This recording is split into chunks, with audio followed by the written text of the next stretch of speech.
nature bats last.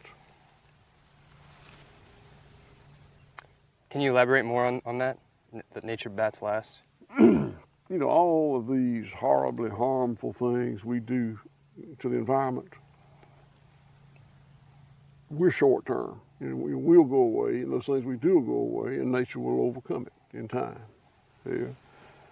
You know, I think one of the worst things we do is drive species of plants or animals or microbes into extinction.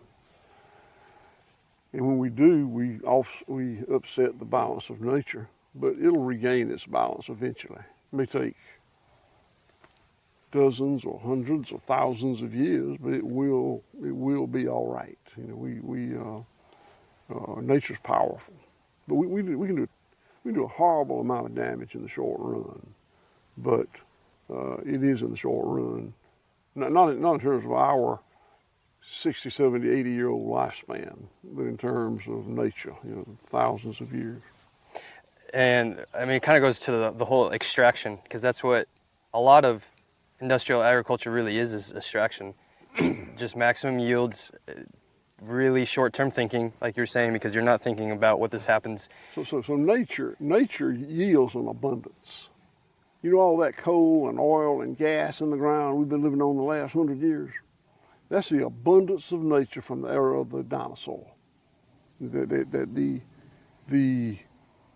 Everything from the sun, the cycles of nature, the energy cycle from the sun, the water cycle from the rain, the microbial cycle, the mineral cycle from rocks, all these cycles of nature generate it's a symbiotic relationship, and it generates an abundance.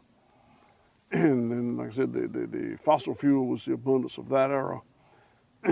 Today, I don't think we're generating much of an abundance.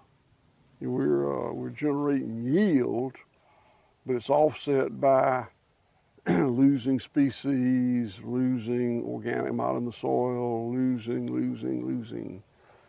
So it's, you know, what we're doing is really, really bad, and sadly, somebody's going to have to pay for it. And you know, I got children and grandchildren, and I hope it's not too costly for them.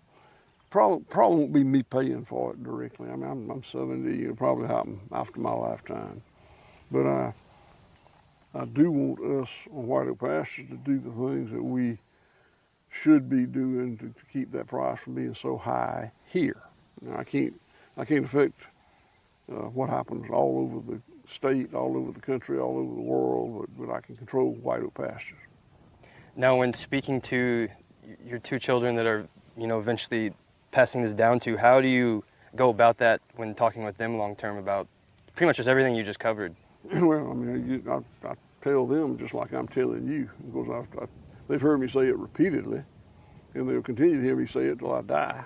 But you know, I certainly have not figured it all out, but I figured a lot of it out, and it's my job to convey to the next generation the things that I figured out. And hopefully they'll figure out some more, and some more, and some more, and we'll regain the wisdom that prior generations had. You know, I certainly don't know it all by any means. I know a lot more than I used to. I know a lot more than I learned at the University of Georgia. But